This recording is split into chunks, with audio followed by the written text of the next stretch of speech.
They mocked the alien girl's hunger until a human shared his food. The Academy of Stellar Knowledge looked perfect from the outside. Tall glass towers, smooth white bridges, banners of 100 worlds glowing in the purple sky. But inside the main hall, something was wrong. At a corner table in the cafeteria sat an alien girl named Iris of Helion. Her skin was soft blue with faint silver lines along her cheeks. She held a tray that smelled like metal and chalk. The food was the standard mix made for the most common species.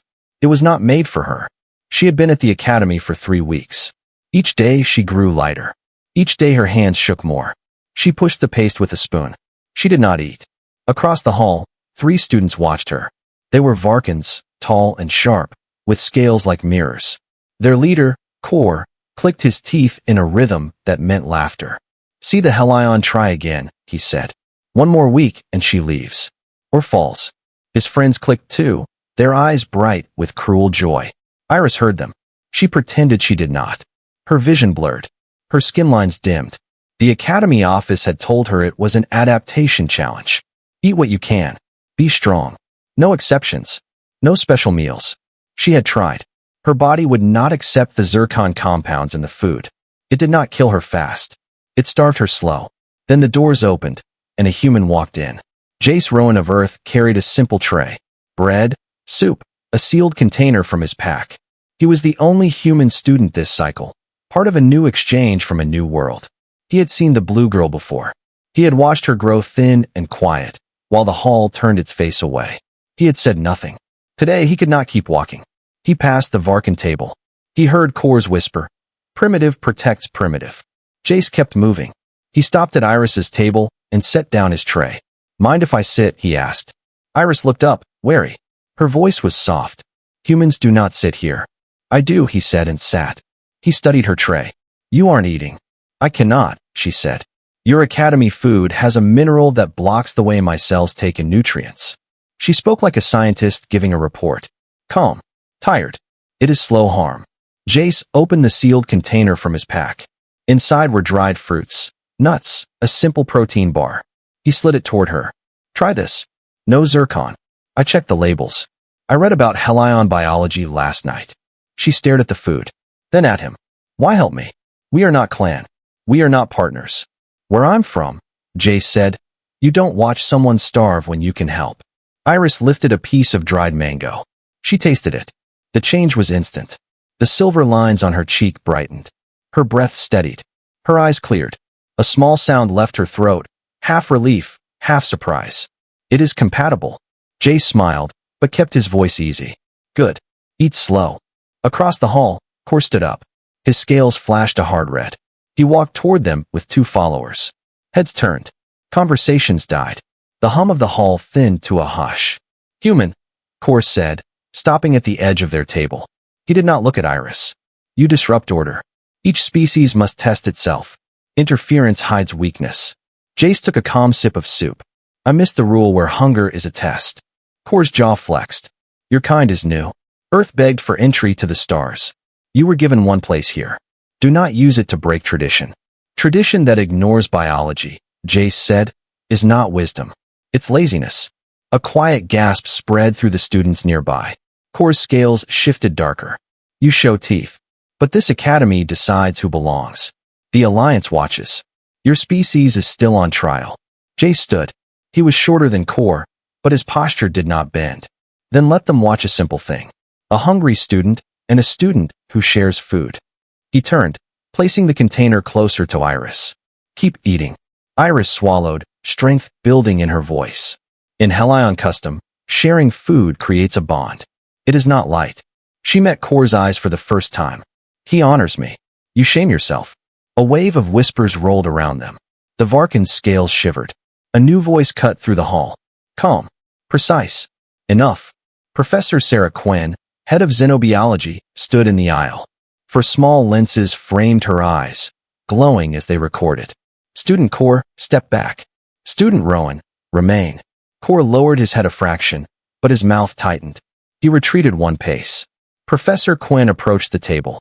Her gaze swept Iris's tray, then Jace's container, then Iris's face, noting the returning color. "Student Iris, your file notes a dietary concern. It appears the response was insufficient. It was ignored. Iris said, steady now. Professor Quinn's lenses dimmed. Thank you. Student Rowan, did you verify compatibility of these foods? I checked available Halion literature, Jace said. I also submitted a petition last night for meal adjustments, citing the Alliance Equal Access Code. Kor scoffed, but quieter now. The hall listened. Professor Quinn nodded once. I received it this morning. She looked to Iris. Effective today, this cafeteria will provide helium-safe options. My department will oversee the protocol. A second of stunned silence followed. Then the chatter swelled, bright and sharp. Kor's scales dulled to gray. He leaned in, voice low. You invite trouble, human. Jace did not blink. Trouble started when you laughed. Kor's jaw worked. He turned away, shoulders rigid, his followers close behind. Iris stared at the fruit in her hand, then at Jace. You changed the room, she said, almost to herself. No, Jace said, sitting again. You did, by surviving long enough for someone to notice. She smiled, small but real. The silver lines on her skin shone like dawn. Outside, the purple sky moved past the glass. Inside, the air felt new. The academy looked the same as before, but a line had been drawn, and one human had stepped over it. The news traveled fast through the Academy of Stellar Knowledge. By the next morning, everyone knew. The Halion girl had eaten again, and a human had made it happen. In the glass corridors that wound between the silver towers, whispers followed Jace Rowan wherever he went. Some admired him. Some called him reckless. Most just stared. Humans were still a novelty in the galaxy. Fragile, emotional, unpredictable. And yet, somehow, Jace had done something no one else had dared. He had broken a rule that no one had written, but everyone obeyed. In her quarters, Iris sat by the wide crystal window, sipping the nutrient drink Professor Quinn's team had prepared that morning, made precisely for her physiology.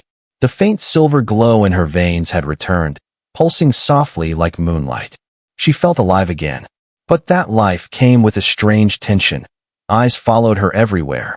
Whispers rippled behind her back, and the word human echoed with new meaning. Outside, in the central court, students gathered in small clusters. The Varkans were silent now, their leader Kor brooding in the shadows near the hydro fountains. His pride had been dented, his authority questioned. To a Varkan, public humiliation was poison. Jace didn't seem to notice. He walked through the courtyard with a cup of dark earth coffee, the bitter scent drawing curious glances from species who had never tasted such a thing. He stopped beneath the grand archway, watching ships rise into the violet sky. He thought about what Iris had said last night. Sharing food creates a bond. He hadn't done it for a bond, but the phrase stuck in his mind. In a galaxy where everything was about rank and species and code, maybe kindness itself was the rarest language. Later that day, during Interstellar Biology 101, Jace entered the lecture hall to find his seat beside Iris already occupied by a sleek Nexian student. The Nexian's translucent fins twitched as he looked up. Human, the seat is taken. Before Jace could reply, Iris appeared behind him, her silver lines dimly glowing. This seat, she said calmly, is for my study partner. The Nexian hesitated, then slithered away without a word. Jace tried not to smile as he sat down. When Professor Quinn began the lecture, something in her tone had changed, sharper, watchful. Today's topic, biochemical divergence. The same compound can nourish one species and kill another.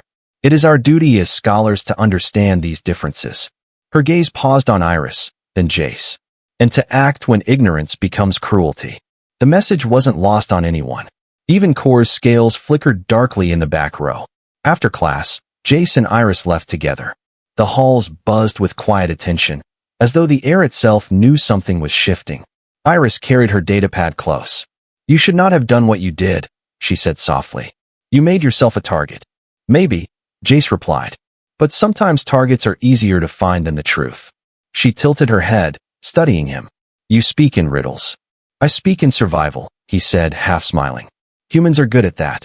Before Iris could respond, a sharp metallic clang echoed behind them, a dropped data case.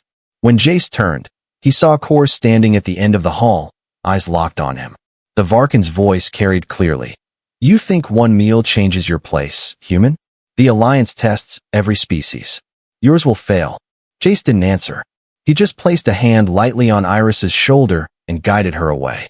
But as they turned the corner, his jaw was tight, his pulse steady. He'd grown up on a world where storms could erase cities. He wasn't afraid of thunder, not even when it came in the shape of a scaled bully. That night, under the glow of Nexus Prime's twin moons, Iris found herself staring at her reflection in the dorm mirror. Her skin glowed again, stronger now. The light patterns that once marked weakness now shimmered with life. She thought of Jace's words, "We don't let people starve when we can help." It was a simple sentence, yet it had cracked open the Academy's silence like glass under pressure. In another tower, Jace sat alone by the observation deck, the city lights of the alien world stretching far below. He replayed the day in his mind, the stares, the warnings, the quiet nods from students who hadn't dared speak before. He realized it wasn't just about food anymore. It was about every student who didn't belong, every rule built to keep them quiet. Somewhere deep inside, something in him shifted, a quiet fire, the kind that made humans stand up when others stayed seated. Far above, in the Academy's council chamber, a report flashed on the hollow screens. Subject: Human interference with Academy protocol. Recommendation: Review. And beneath it, a handwritten note from Professor Quinn. Interference, perhaps, but also proof of conscience. The Academy of Stellar Knowledge had stood for centuries without challenge. Now, because of one human and one starving alien girl, its foundations had begun to tremble. 2 days passed since the cafeteria incident, but the Academy of Stellar Knowledge still hummed with quiet tension. The story of Jace Rowan and Iris of Helion had become legend within the glass halls. Some students whispered it like hope, others like a warning. The cafeteria now served Helion-approved meals, glowing faintly blue under the light. Yet no one dared sit at the same table as Iris, except the human. Every morning, they shared breakfast together. And every morning, more eyes turned their way. But peace never lasts long in a place built on pride. In the great amphitheater, students gathered for the council debate on alliance ethics, a required event for all first years. The seats spiraled upward like a starship engine, filled with young minds from dozens of worlds. At the center stood a circular stage where holograms of past leaders flickered, reminders of the Academy's long, unbroken legacy. Professor Varen, a tall crystalline being whose voice rang like chimes, began the session. Today's topic, he announced, is interference versus independence. Should a scholar intervene when another species struggles, or should they let natural adaptation decide who survives? The hall buzzed. Everyone knew what this was really about. Kor, the silver-scaled Varkan, rose immediately. His voice cut through the room like a blade. Assistance weakens evolution. If a Helion cannot eat our food, she does not belong here. The galaxy rewards strength, not sentiment. Several Varkans clicked in approval. A few other species nodded uneasily. Jace sat still in the back row. His fingers tightened around his datapad. Iris's hands rested quietly on her lap, though the silver lines along her temples pulsed faintly with anger. When the professor asked for counterarguments, Jace stood. His voice was calm, but carried weight. Where I come from, survival never meant isolation. We built shelters during storms. We shared what we had. We didn't wait for the weak to die. We made them stronger. Kor laughed, a metallic sound. Human emotion. Always dressing pity as virtue. It's not pity, Jace said sharply. It's intelligence. You think the stars were reached by those who left others behind? No. We got there because we helped each other.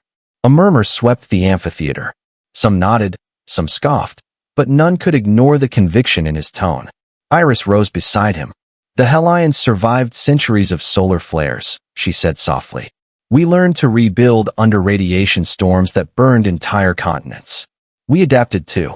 But adaptation is not the same as cruelty. Her silver markings glowed brighter with every word. The lights dimmed slightly around her, as if the building itself listened. Kor's scales flickered red, anger and shame mixed. You speak as if compassion makes you superior. No, said Jace, meeting his eyes. It just makes us different. And difference isn't weakness. The amphitheater fell silent. Then Professor Varen's voice broke through. A fair point.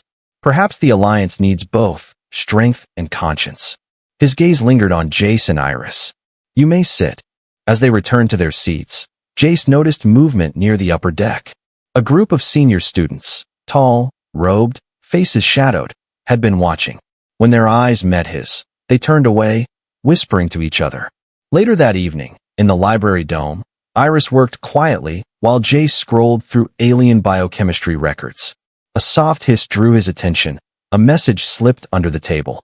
A folded strip of light paper. He unfolded it.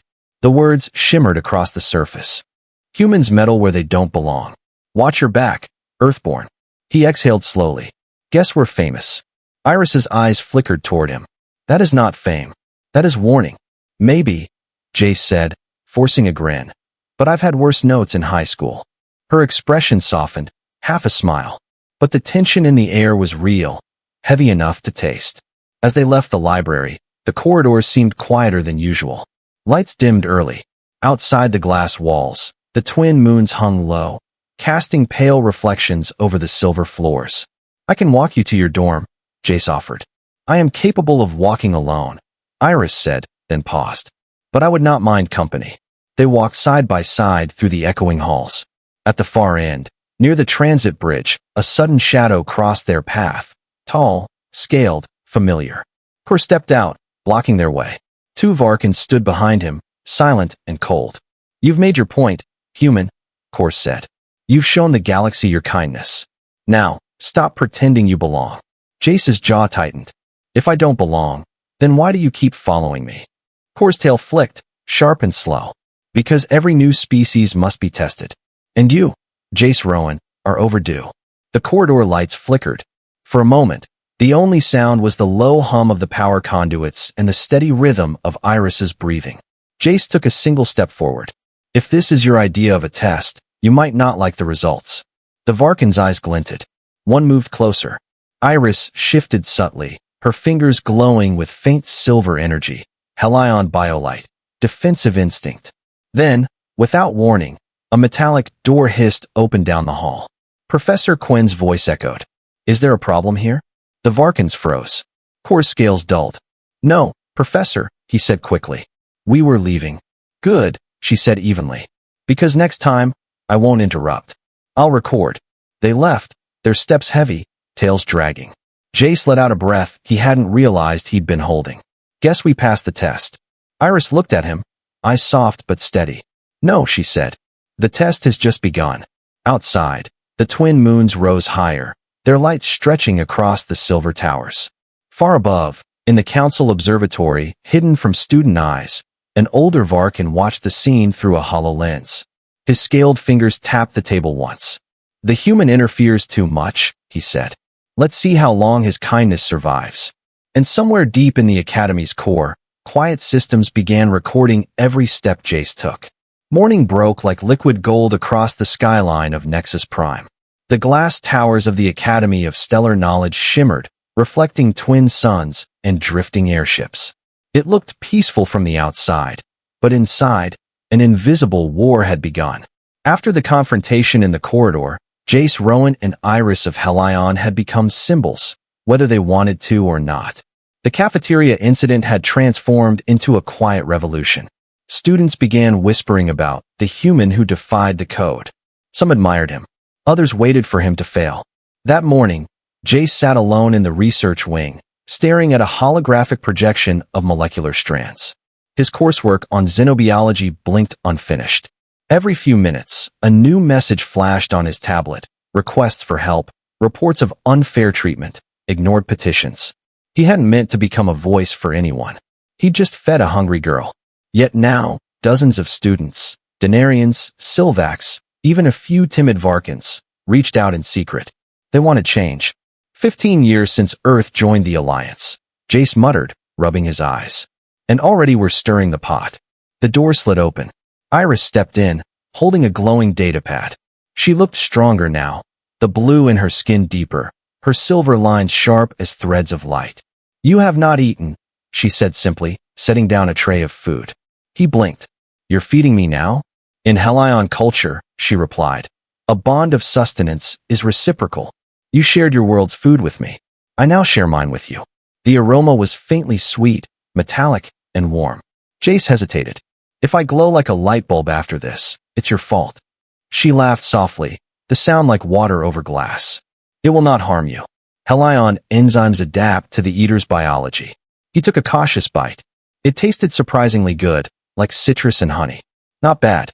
Remind me to export this to Earth. We'll make a fortune. Her eyes brightened. Humans always think in terms of trade. He grinned. And Helions always think in terms of honor. Maybe that's why we make a good team. Before Iris could reply, the lab lights dimmed and a holographic alert filled the room. Mandatory assembly. Hall of Ethics. Attendance required. Jace frowned. That's not normal. Iris's markings flickered uneasily. I sense something is coming. The Hall of Ethics was already full when they arrived. The vast chamber glowed with soft amber light. Every student from every world was present. The central dais floated above the floor, where the Academy Council sat in a ring of pale fire. Their leader, High Rector Valon, spoke in a cold voice that carried across the room. Students, he began, our academy thrives on discipline and self-reliance. Recently, certain individuals have acted outside those principles. Compassion is not a crime, but interference threatens order. Whispers filled the air. Everyone knew who he meant. Rector Valon's 4 eyes locked on Jace. Student Rowan, step forward. The room went silent. Jace rose slowly. Iris reached out to stop him, but he shook his head. It's fine. He walked to the center platform as thousands of eyes followed. Valon studied him. You shared unauthorized resources with another student. You challenged a senior's conduct publicly. And you filed multiple petitions without approval. Explain. Jace stood tall, voice steady.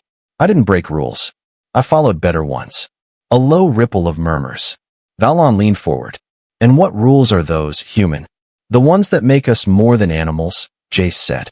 You built this academy to unite knowledge from 100 worlds, but you treat difference like disease. You call that order? We call it cowardice. Gasps filled the room. The Varkans hissed, their scales turning crimson. The Denarians pulsed faint blue. Surprise or admiration, no one could tell. Valon's tone hardened. You speak as if you know more than centuries of scholars. I don't, Jace replied. I just know when someone's starving in front of me. The silence that followed was heavy. Then Iris stepped forward beside him.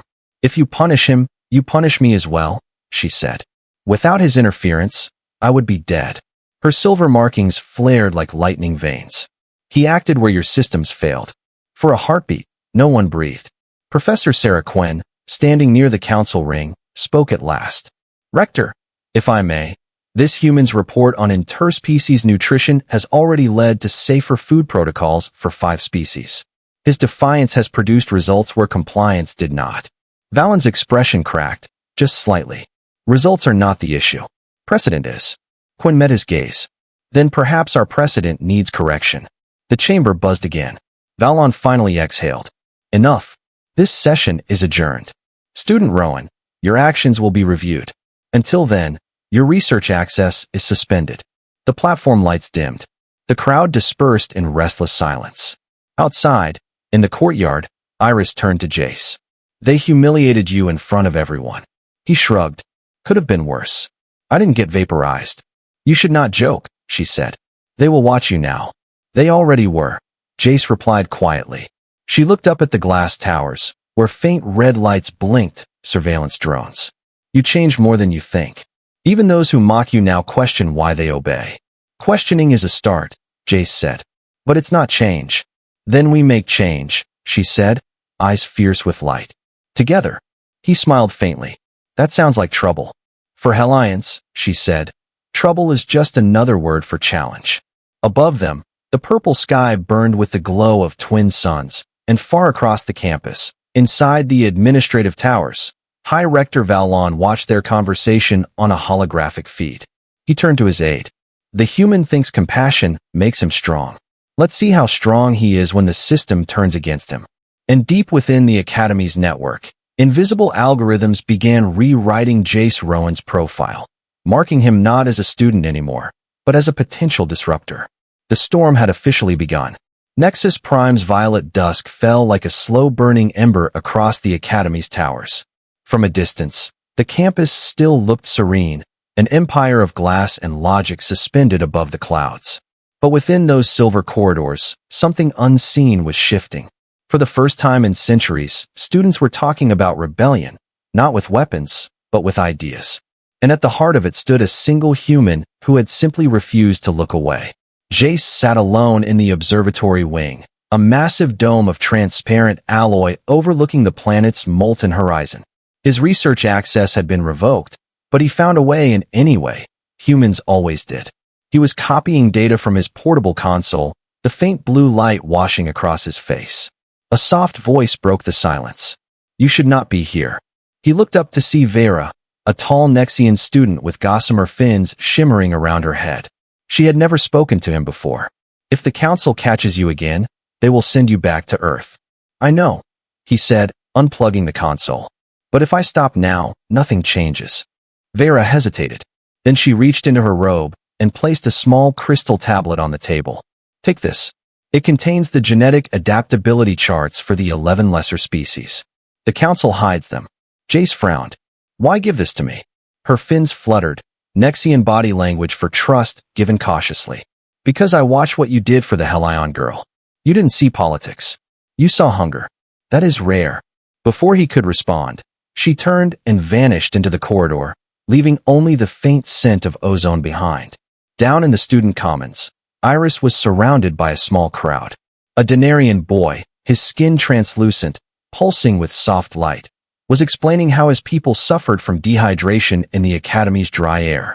"They call it minor discomfort," he said bitterly. "We call it pain."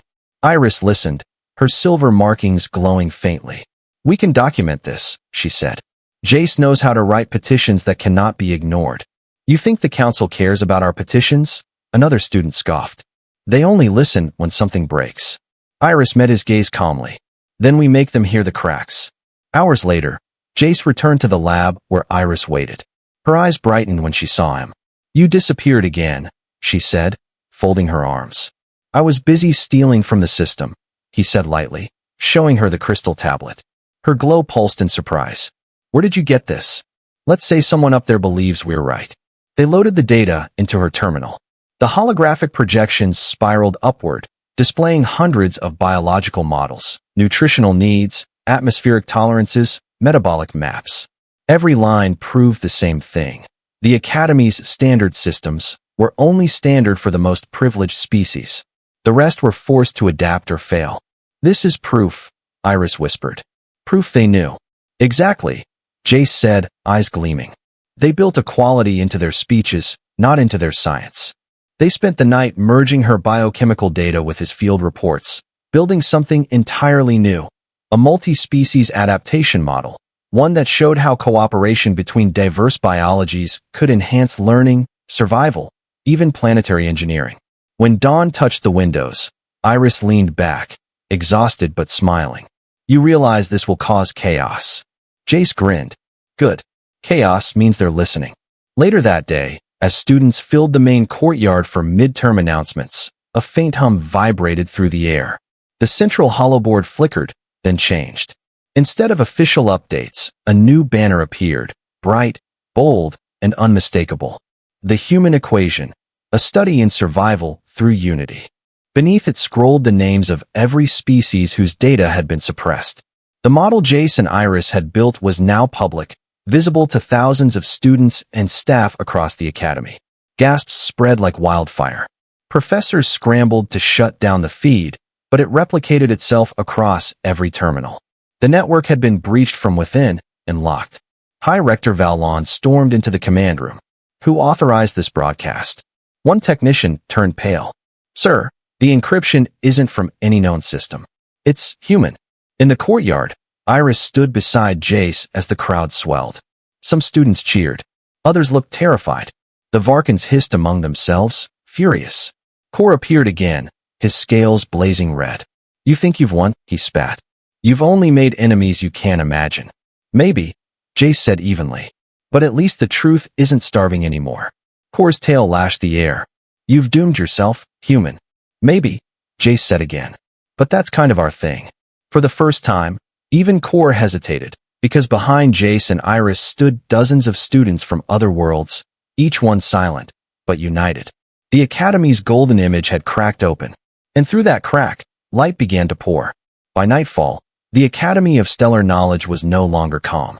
What began as a whisper of rebellion had become an open storm. The human equation data Jace and Iris had released spread beyond the Academy's servers. Within hours, it reached research outposts, private networks, and even the Andromeda Alliance Council. The elite no longer controlled the truth. Inside the central tower, High Rector Valon watched multiple screens flicker with student protests. The courtyard was filled with hundreds of beings, glowing, scaled, winged, or humanoid, chanting in different languages but sharing the same demand: equality in knowledge, unity in survival. Valon's voice was like ice. Find the source of the breach. His aide, a cybernetic Nexian, trembled. Sir, the origin point is unknown. The encryption mutated mid-trace. It adapts. Valon's eyes narrowed. Adaptation, he repeated slowly. Just like the humans boast about. He turned toward the window, the violet light of Nexus Prime staining his silver robes.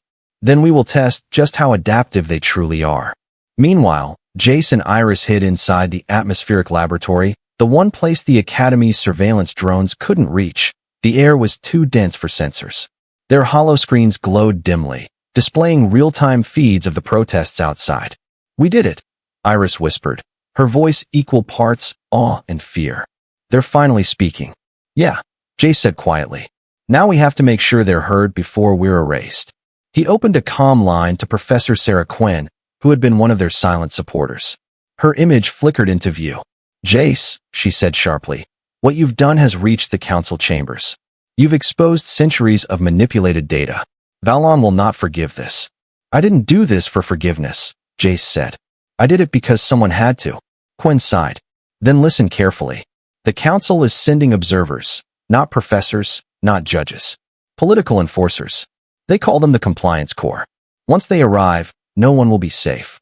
We can't stop now, Iris said firmly, stepping closer to the screen. If we run, everything dies with us. Quinn hesitated, then nodded. Then I'll stall them. You two find evidence, anything linking Valon to the data suppression. Without that, the council will side with him. The call ended. Jace looked at Iris. So we need to break into the main archives. Her eyes glowed faintly silver. You are aware that is in the rector's private floor, guarded, locked, and shielded.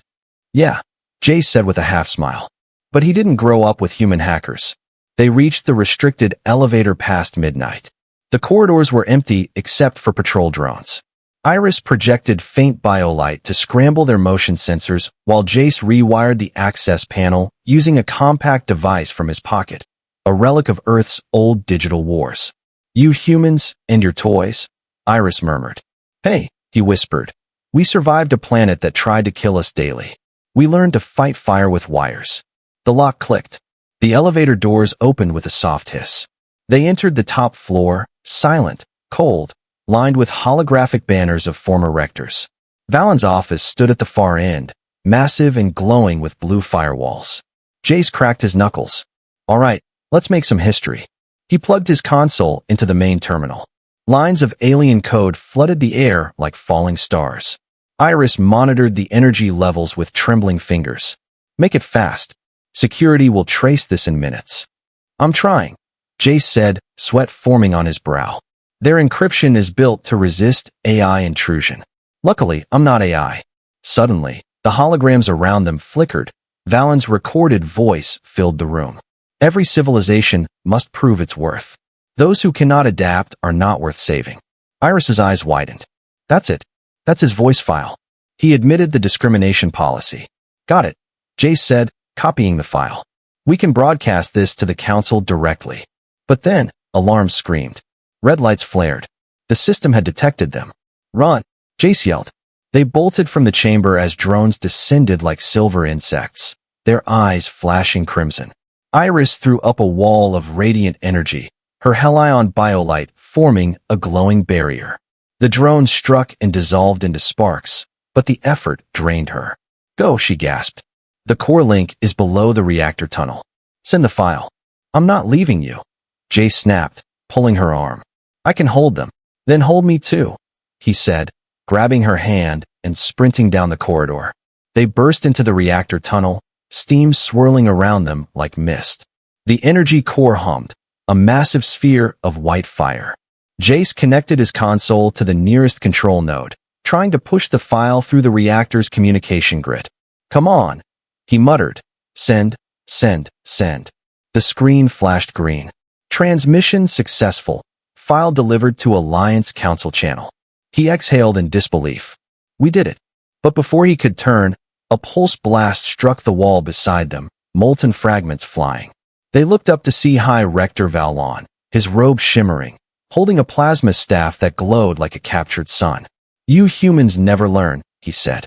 "You think defiance makes you strong. It only makes you visible." He raised the staff. Energy gathered at its tip. Jace stepped forward, shielding Iris. "Maybe. But visibility is how revolutions start." The staff fired. The explosion filled the tunnel with white light. When the smoke cleared, Valon stood alone amid flickering sparks. The floor beneath him glowed from the blast. But there was no sign of Jace or Iris, only scorched metal and the faint echo of a human voice through the comms. "Transmission received. Council acknowledges evidence. Investigation begins." Valon's hand trembled. "Impossible." Outside, across the campus, the holographic screens lit up once more, this time not with protest slogans, but with the rector's own words, echoing for all to hear. "Those who cannot adapt are not worth saving."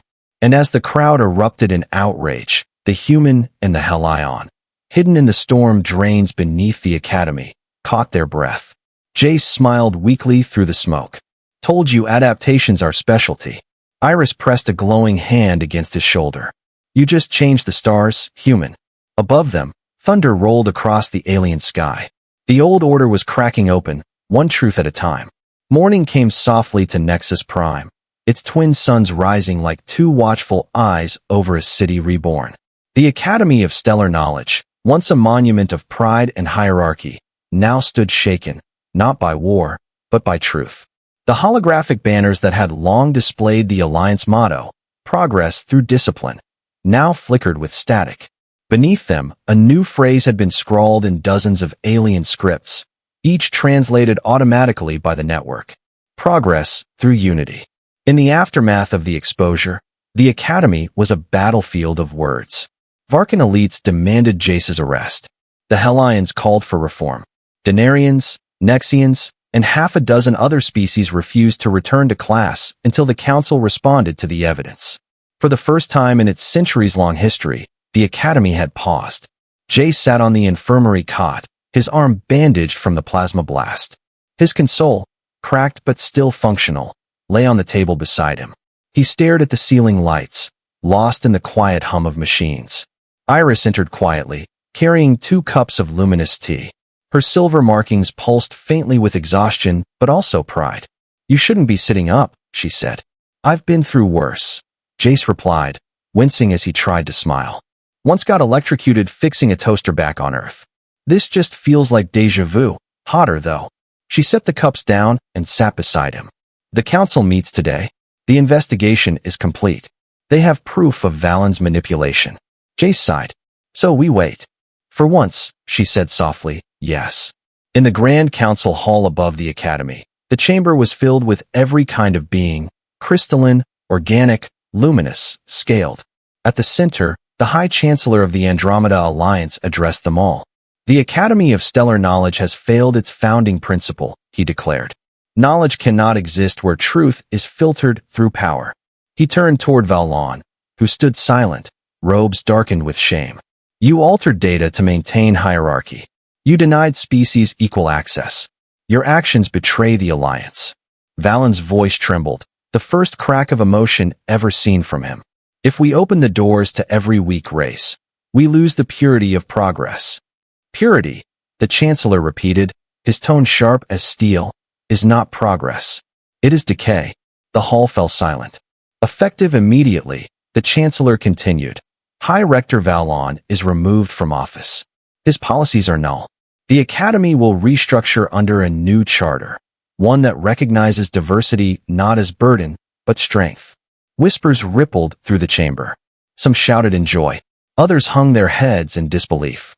"And as for the humans," the Chancellor said, pausing deliberately, "let it be recorded that Earth's contribution to the Alliance begins today. Not with weapons, not with technology, but with compassion. Humanity has proven that courage does not require power. Down in the infirmary, Jace heard the announcement broadcast across every holoscreen. He let out a slow breath. Guess we're official now. Iris smiled faintly. Your species has changed history. Our species, Jace corrected, looking at her. We did this together. She met his gaze, her silver eyes glimmering like distant stars. Then together we should decide what comes next. He leaned back, exhausted but content. I vote for breakfast first. Weeks passed. The academy changed. Walls that once separated species were replaced by open laboratories. New study halls adjusted their air, light, and nutrition for every physiology.